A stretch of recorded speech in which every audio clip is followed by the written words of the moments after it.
All right. So your underlying energy is the lovers. Ooh.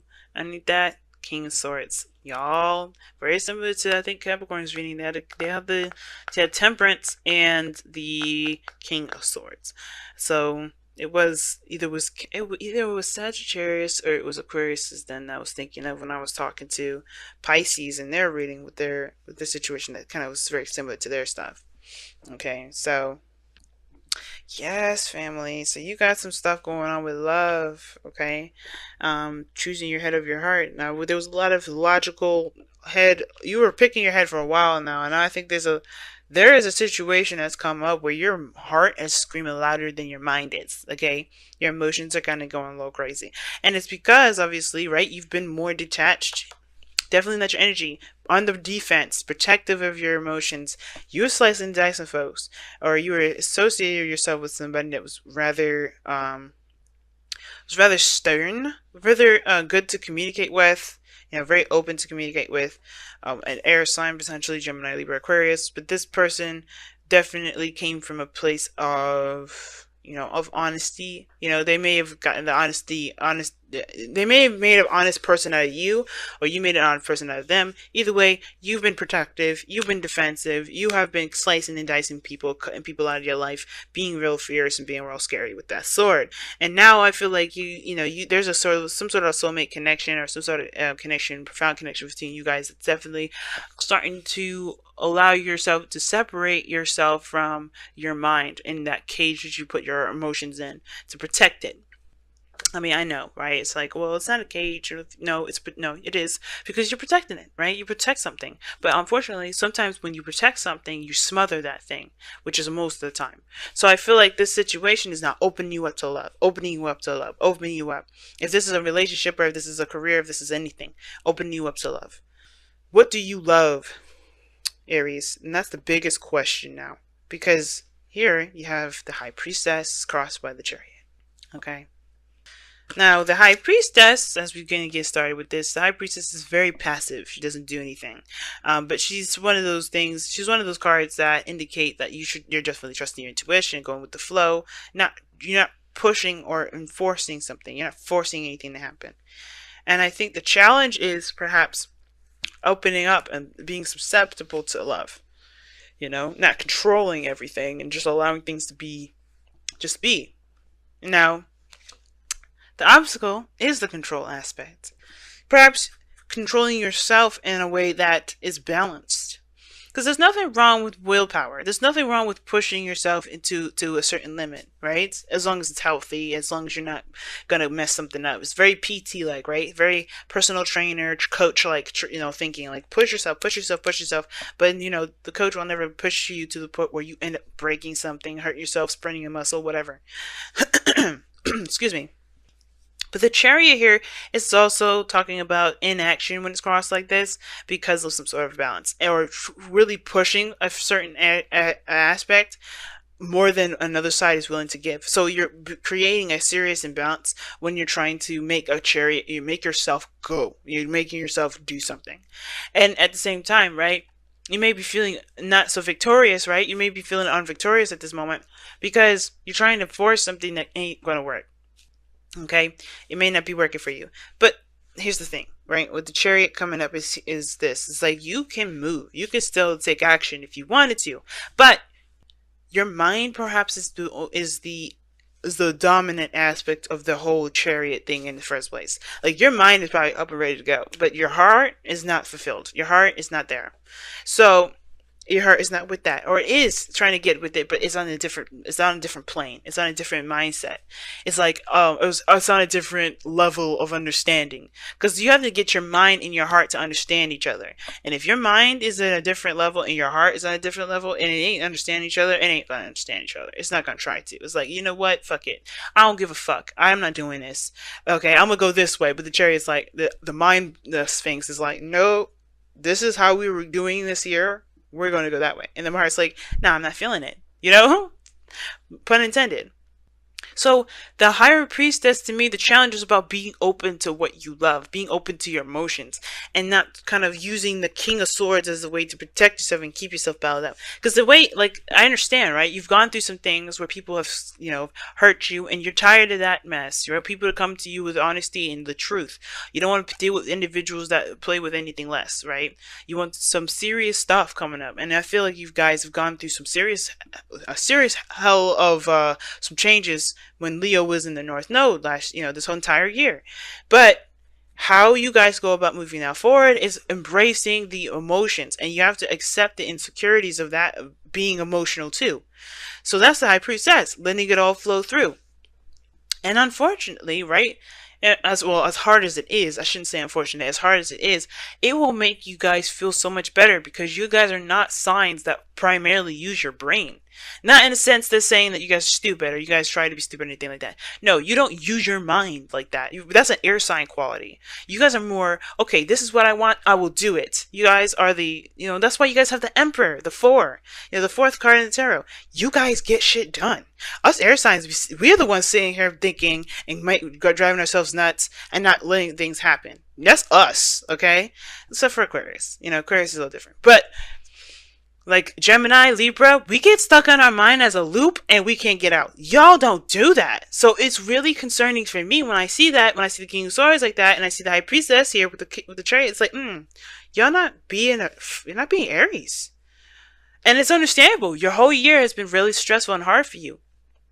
But you don't use your mind like that. You don't use your mind to bind you in a certain direction or keep you in balance or keep you from doing anything. That's what us air signs do. Like, we shouldn't be doing that shit either, but you don't use your mind in that regard to sabotage your own action. So, in the past, here with the Two of Pentacles, yeah, there was a lot of juggling, a lot of decisions to make, indecisions perhaps. But the thing is that there was a lot of keeping the balance too, like trying to maintain a certain order in your life. Again, pushing your emotions back because you're just being more responsible than anything.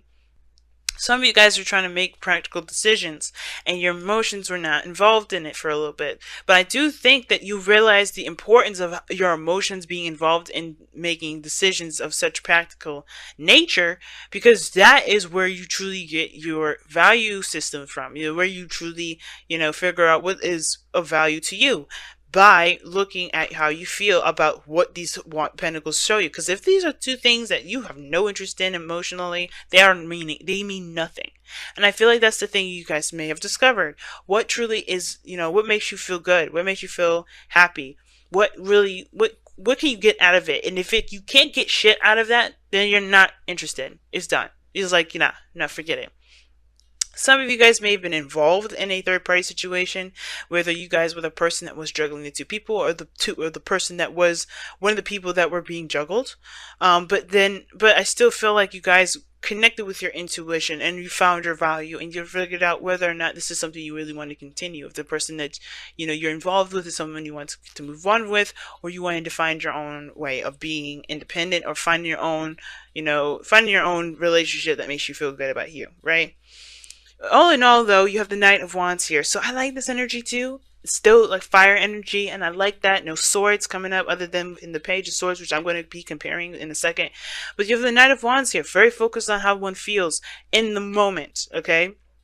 Exploring their authentic self, figuring out who they are in the moment. And you guys are feeling that fiery energy, I think. For some of you guys, this is about rediscovering yourself all together. Because the Knight of Wands can, like I said before, is going in the direction of discovering oneself. It's also, being in the moment, and he's passionate about what he's doing. He's always passionate about what he's doing. He's always excited about what he's doing.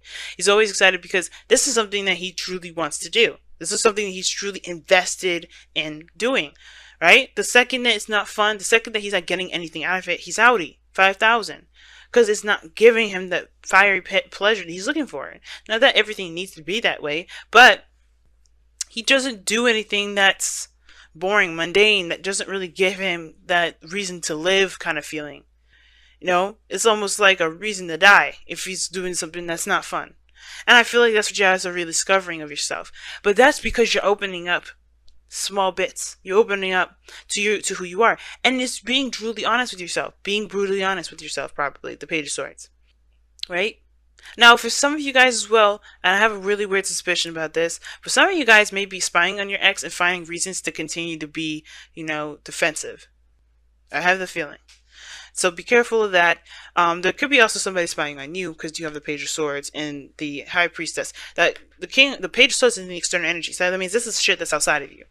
I use the Page of Swords here as personal because it can be, and usually it is because it talks about a message of truth, and it could be that you have some sort of information or somebody's contacting you that you know there's a player, someone that you know is unreliable, and or someone that you feel is unreliable, and they're contacting you. Could be a Sagittarius that you're contacting. They're not necessarily unreliable, but they can still. This person could be like trying to contact you. Maybe this is someone that's fun that you're trying to contact you, or that's communicating with you in a very blunt manner, or you being very honest with them. All in all, though, there could be somebody that's ultimately spying on you, and just because you're in a really public public forum, right? You're in a public domain. It's like a social media account or something like that. Somebody's doing their research, and the High Priestess is right there, so that definitely gets me caught out there. But I don't know. It's good that you guys could be doing this to someone else, for all we know. But the point of it all is that you guys are. I really feel like you guys are being more honest with that, with the fact of the matter of what is it that you enjoy out of everything that in your life, relationship wise, work wise, lifestyle wise, and changing that accordingly. Because this is still immutable energy. Changeable. That's what mutable means. Changeable. So you changing stuff. You're going through that change right now. So no way you're going to be balanced. You're in the process of doing the changing. But I feel like the emphasis is going with your heart, listening to your intuition. Because there is no right or wrong way to do something, and you can't logically do it. And I think that's the thing, right? I think you're noticing that. The Lovers and the Chariot and the High Priestess, you know that honestly, as much as you want to be very, protective and slice people with your sword and be very logical about it, you can't, because it doesn't get you the pleasure that you deserve, that you feel you deserve. Again, it's giving you reasons. It's not giving you reasons to live. You want to find something that makes you feel like you have a purpose or a reason to live. Right? Even if it lasts 5 seconds, it's a reason to live. Because it gives you that feeling. It gives you that passion. It makes you feel hype about it, or at least gives you that motivation that you're looking for. Now, as you grow, as you continue to be open to your emotions, you have this Ace of Wands here. And I like that energy. You start something brand new. You know where you're starting out with. You know that, where you're coming from. Your true, authentic piece of yourself. You're ready to make something out of that. Whether this is a relationship, right? Based off of how you truly feel about a person, that will really fire your passion, taking action on an individual. Not like literally nothing necessarily intimate per se. I mean, you do have the High Priestess here, and you got Pomegranates, which is a very sexual kind of connotation or symbol in the High Priestess's card there. But I really feel like with the Ace of Wands, you take action on what you feel you're led to, because you have, because you feel something toward it. You have an emotion toward it. Like I say before, wands are action influenced by emotion. And I feel like you guys are feeling more influenced by your emotions at this point. You're influenced to move forward. You're inspired to keep going, to start something, because your emotions are backing you 100%. You feel good about it. It's something you're ready to put all of your eggs in. But your goal and ambition is the Queen of Pentacles. I feel like you guys want to be want to start something awesome, right? But you want to feel like it could lead to something awesome too. Here's the thing. Here's two things I'm getting from this. You want to feel independent, but you also want that security. You also want a security of being in a relationship, knowing that you are that person's person, and that person's your person. Hopefully I said that right. You are their person, and they are your person. That attachment, right? But I also think that in order to do that, you have to commit. You have to make it known. You have to let that person know, hey, you know what? I like you like that. and take that leap of faith and go ahead and do it. Now, I know there's no fool card or anything like that, but you have the High Priestess here, which talks about trusting your intuition. And I feel like when you trust your intuition, that talks about walking in the dark a little bit, because you don't know where it's going to lead. You just trust that you'll make the right decision, that you'll go in the right direction. You go in the direction that you really feel like will benefit you. And I feel like with the Queen of Pentacles is this: you do want a sense of commitment. You don't want to just, just have a frivolous relationship or frivolous relationships, period. And I feel like you want to actually buckle down and make something of something that you feel passionate about. You really want to commit to something, to something that you feel reflects the value that you see within yourself. Something like, you have a good value standard. And I feel like you really want to find someone or find a relationship or find something that really reflects that value system in yourself, how you feel about yourself as far as value goes. And you can, but you have to act on that value too. But you have to commit to it too, as well as what I mean. It's like, if this is something that you truly want to commit to, waiting for this person is the last thing you want to do. Because if you feeling it before they, if you feeling it, you feel it. But expecting them to say something to you, waiting for them to communicate with you, I hate that, to be honest with you. I hate when people say that they're gonna wait on somebody, because they're letting the time go, they're letting time pass, and they're not taking advantage of the moment of what they feel. If there's somebody around you at this moment that you feel something for, why let the person step up? Why don't you just do it? Why don't you take control, be the magician, and create the future that you want, create the relationship that you want, take control? Because the cherry is still what's crossing this. The magician is your outcome. You guys are in control of your destiny. Why leave it up to the hands of somebody outside of you? Why determine your worth or your value, or determine a relationship at all outside of you? You commit to it personally, sure, definitely. But if this is somebody here that you feel like you're led towards, that you feel a connection to, go ahead and make that known. And I read these cards without any sort of gender roles specification here. Nobody is entitled to a message. Nobody is entitled to being told, to being asked out first. I'm a woman, okay? And yeah, Aries, yeah. I have literally asked out, I will say, about 5-6 guys in my entire life. All right? Probably more than that, and I'm just, those are the ones I can remember. But I have never ever. The thing is that I very rarely do I ever let a man ask me out. I would love that. I would love to know what that's like. But I know what I feel. My Mars and Venus are in Sagittarius. I'm not gonna sit there and wait for this person to tell me if they can go out with me or not. Because by the time I wait, because I've done that too. I've waited and they found somebody else. So don't let the time pass. If you want this person, if you know this person is yours, if this is somebody you feel like you have a great connection with, commit to them emotionally. But then that Page of Swords is there for a reason. Talking, communicating bluntly, And don't let this dream be a dream. If you have a connection with this person, take control. The obstacle is not taking control. There's very passive energy. The challenge may be, this. Maybe you've already expressed to this person already how much what you feel about them. You may have. So therefore, there's really nothing you can do further. If you already said I want to be in a relationship and you have to wait on them, you have to wait. But if you haven't, don't let this pass. Don't let this pass. Be the magician. Because this is talking about knowing that you have everything that you need to start something that you want. The magician waits on nothing. He's got all his tools. And if he doesn't have got all the tools, he utilizes the skills that he's got, that he knows he has. Take advantage of that, family. Do not let that sit there and waste.